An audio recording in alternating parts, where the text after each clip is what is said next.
Principal, Monsieur le député de Saint-Jean. Pour tenter de régler son échec cuisant de réduire les temps d'attente dans les urgences, le ministre de la Santé s'appuie sur les ressources intermédiaires, ces ressources privées entre les soins à domicile et les CHSLD. Mais il y a un problème. Avant de créer de nouvelles places en RI, il faut financer adéquatement celles déjà existantes. L'Association des RI du Québec dit « C'est bien correct de vouloir ouvrir de nouvelles places, mais nous, ce qu'on demande, c'est d'abord de consolider les places existantes. Ce qu'on veut, c'est des investissements pour avoir du personnel qualifié, pour pouvoir garder nos employés et pour garantir la qualité des services et la sécurité des usagers. Mais du côté du ministère, c'est le silence radio.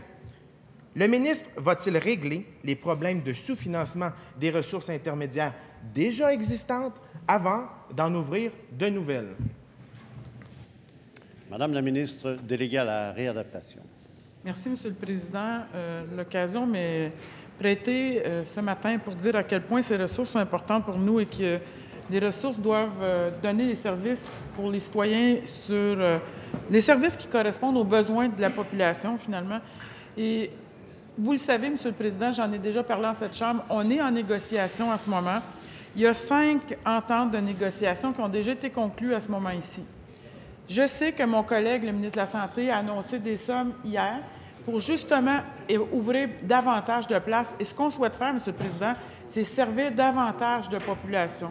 Les négociations n'ont rien à voir avec l'annonce de mon collègue d'hier, plutôt que de se buter à ce genre de questions. Moi, j'aimerais beaucoup qu'on parle de l'ensemble des services à donner à l'ensemble de la population. Il faut, à ce moment ici, on a signé avec 5. On a fini par avoir 5 ententes de principe. Je ne vois pas pourquoi on ne pourrait pas arriver au reste des négociations avec un résultat positif. Il faut s'asseoir à la table, il faut vouloir négocier. Et tout ça, Monsieur le Président, c'est dans le but de servir davantage de gens. C'est dans le bien-être de l'ensemble de la population que nous travaillons. Première complémentaire, Monsieur le député de Saint-Jean. Monsieur le Président, le négociateur n'a même pas le mandat de négocier à la table. C'est n'importe quoi.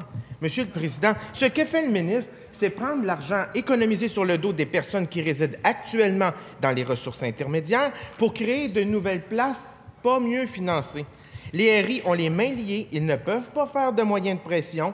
Ce sont des personnes travaillantes qui œuvrent à chaque jour, au quotidien, pour des personnes vulnérables dans des conditions extrêmement difficiles.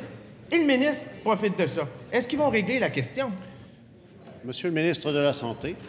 Monsieur le Président, manifestement, le député de Saint-Jean est probablement la seule personne au Québec qui n'a pas compris qu'on investissait 100 millions de dollars pour apporter de nouvelles ressources, 2100 places supplémentaires offertes au réseau pour désengorger les urgences parce que les patients restent à l'urgence, parce qu'ils ne peuvent pas monter à l'étage, parce qu'il n'y a pas de ressources intermédiaires à l'extérieur de l'hôpital. Et c'est ce qu'on a annoncé hier et ce que le député de Saint-Jean vient de nous annoncer, c'est que ce n'est pas une bonne affaire. Il est la seule personne, Monsieur le Président, qui ne comprend pas cette mécanique simplement arithmétique. Alors, 2100 places, incluant des places en ressources intermédiaires, 100 millions de dollars. Qu'est-ce qu'il y a de plus con? Deuxième complémentaire, Monsieur le député de Saint-Jean. Monsieur le Président, le ministre se croit tellement bon qu'il est capable de faire 2 choses à la fois. Il est capable de créer de nouvelles ressources intermédiaires et en même temps régler le cas de celles déjà existantes pour qu'il y ait du personnel formé, du personnel en nombre suffisant pour répondre aux besoins et s'assurer que ce personnel-là reste dans les ressources intermédiaires. C'est simple, Monsieur le Président. Qui règle la question?